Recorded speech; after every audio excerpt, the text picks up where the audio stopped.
अस्सलाम वालेकुम दोस्तों, मैं हूं आपका होस्ट अली रज़ा चांडियो। आप देख रहे हैं कैंडिड शो। दोस्तों, आपने ये तो बहुत सुना होगा कि पाकिस्तान ने आज इस कंट्री से कर्जा लिया और इस कंट्री से कर्जा लिया, इस फाइनेंशियल इंस्टीट्यूशन ने कर्जा दिया पाकिस्तान को। पर आज मैं आपको एक ऐसी स्टोरी सुनाने जा रहा हूं जिसने जो मुल्क पाकिस्तान को कर्जा देता है, अमेरिका, उसने 2 दफा अमेरिका को डिफॉल्ट होने से बचाया।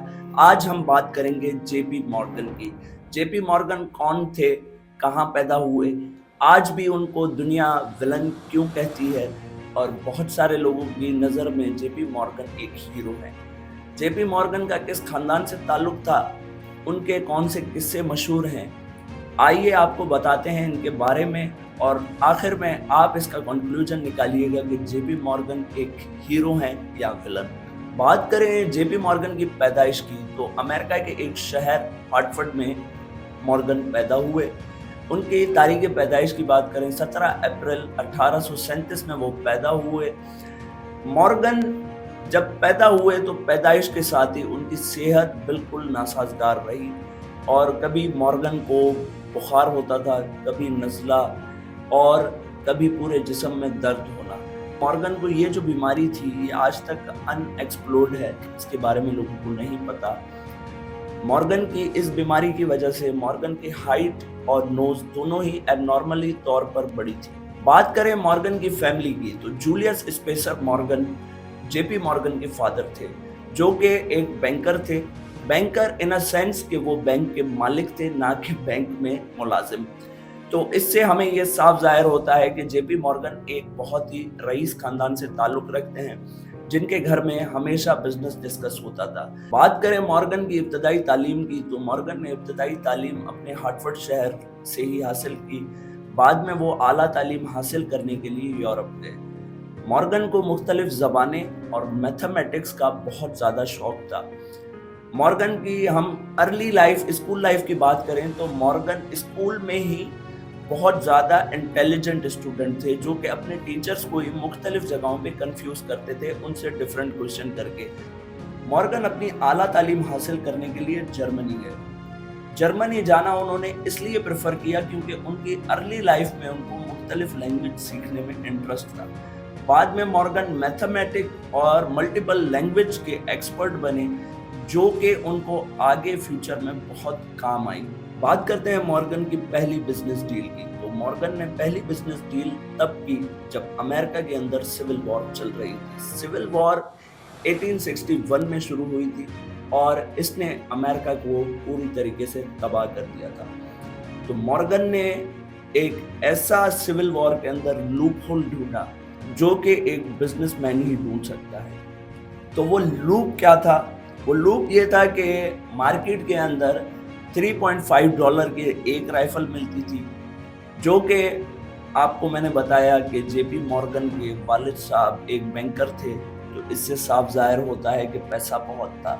और सही बिजनेस मैन या एंटरप्रेन्योर की निशानी ये होती है कि सही पैसे को सही वक्त पे सही जगह इन्वेस्ट किया जाए। तो मॉर्गन ने भी यही किया। मॉर्गन ने अपने एरिया की पूरी मार्केट से राइफल सोर्स की और अपने पास स्टॉक कर दी।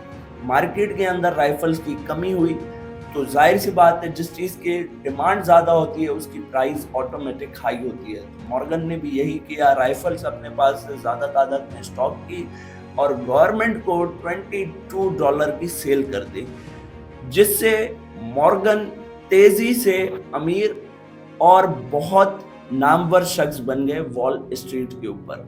ये डील हॉल कार्बाइन अफेयर्स के नाम से जानी जाती है। उस वक्त मार्केट में मुख्तलिफ लोगों के तासुरात थे, पर बिजनेसमैन के लिए तो ये बिजनेस था, और इस डील ने मॉर्गन की जिंदगी पलट दी। अब हम थोड़ा फास्ट फॉरवर्ड आते हैं।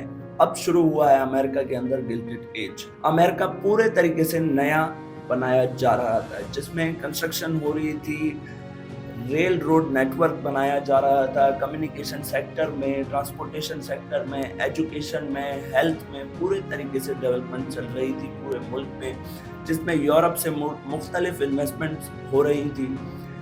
तो अब यहाँ पे मॉर्गन ने एक और ऐसा कमाल काम किया क्योंकि अमेरिका के अंदर रेल रोड सिस्टम डल रहा था जिस पे गवर्नमेंट का ख़ास फोकस था, क्योंकि हर तरफ इंडस्ट्रीज लग रही थी, प्रोडक्ट बन रहे थे। तो उसमें उन्होंने सोचा कि इस सारी प्रोडक्शन को ट्रांसपोर्टेशन के लिए सबसे बेहतरीन सिस्टम जो होगा वो रेल रोड सिस्टम होगा। तो मॉर्गन वैसे ही बहुत इंटेलिजेंट और पावरफुल बंदा था। तो मॉर्गन ने एक चीज़ ऑब्जर्व की कि जैसे ही रेल रोड सिस्टम अनाउंस हुआ है तो अमेरिका के अंदर बहुत सारी रेलवेज कंपनी जो हैं वो कंपटीशन में आ गई और छोटी कंपनियां जो थी वो प्राइस पे लड़ती हैं। कभी भी बिजनेसमैन वो नहीं होता जो प्राइस पे लड़े।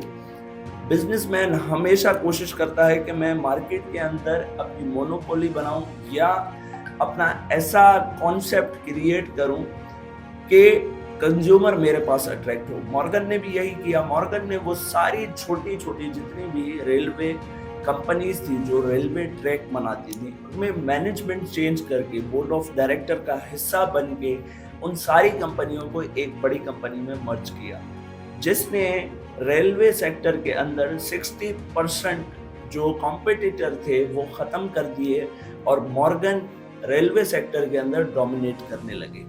जिसके बाद मॉर्गन 1/3% ऑफ रेलवे इंडस्ट्री पे रूल करने लगे, जिसके बाद उनको एक टाइटल मिला रेलवे टाइकून। याद रखिएगा ये बात मैं उस वक्त की कर रहा हूँ जब अमेरिकन स्टॉक मार्केट में 60% रेलवे के अंदर इन्वेस्ट होता था। उस वक्त मॉर्गन ने 60% रेलवे मार्केट कैप्चर कर ली थी। बाद में यही फॉर्मूला मॉर्गन ने डिफरेंट इंडस्ट्रीज पे अप्लाई किया और अमेरिका की पहली यूनिकॉर्न कंपनी बनाई, यूएस स्टील। मॉर्गन सिर्फ स्टील और रेलवे तक महदूद नहीं रहे। मॉर्गन ने अमेरिका के अंदर इलेक्ट्रिफिकेशन में भी बहुत बड़ा किरदार अदा किया। उन्होंने थॉमस एडिसन को फाइनेंस किया 1892 में और जनरल इलेक्ट्रिक की बुनियाद रखी। बाद में निकोलस टेस्ला के साथ मुलाकात करने के बाद, निकोलस टेस्ला की एसी टेक्नोलॉजी को समझने के बाद जेपी मॉर्गन ने निकोलस टेस्ला के साथ कोलैबोरेट किया और अमेरिका के अंदर ये जो इमर्जिंग टेक्नोलॉजीज का बूम था इसमें अमेरिका को बहुत ज़्यादा सपोर्ट की।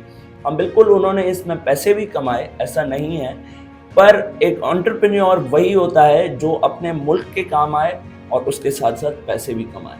1895 में अमेरिका के अंदर बहुत बड़े फाइनेंशियल क्राइसिस आए। उसको स्टेबल करने के लिए मॉर्गन ने एक बहुत बड़ा कदम उठाया।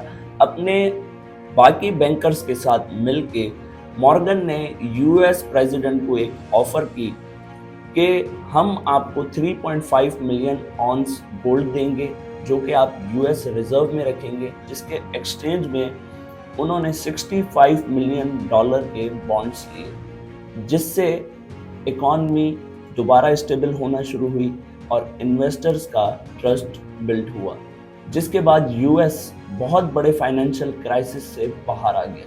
अब कहानी में एक और नया कैरेक्टर आया है, प्रेसिडेंट रूजवेल्ट। रूजवेल्ट शुरुआत से ही मॉर्गन के अगेंस्ट था। उसको ये लगता था कि मॉर्गन ने मार्केट के अंदर अपनी एक मोनोपोली बनाई हुई है, जिसकी वजह से वो 53% अमेरिकन इकॉनमी को कंट्रोल करता है। रूजवेल्ट को ये चीज़ बिल्कुल पसंद नहीं थी। पर एक बार फिर अमेरिका के अंदर फाइनेंशियल क्राइसिस आते हैं, जिसमें रूजवेल्ट अपनी सारी रंजिशें भुला के फिर मॉर्गन के पास जाता है और उससे कहता है, मॉर्गन साहब अब यहाँ से सिर्फ आप ही हमें निकाल सकते हैं।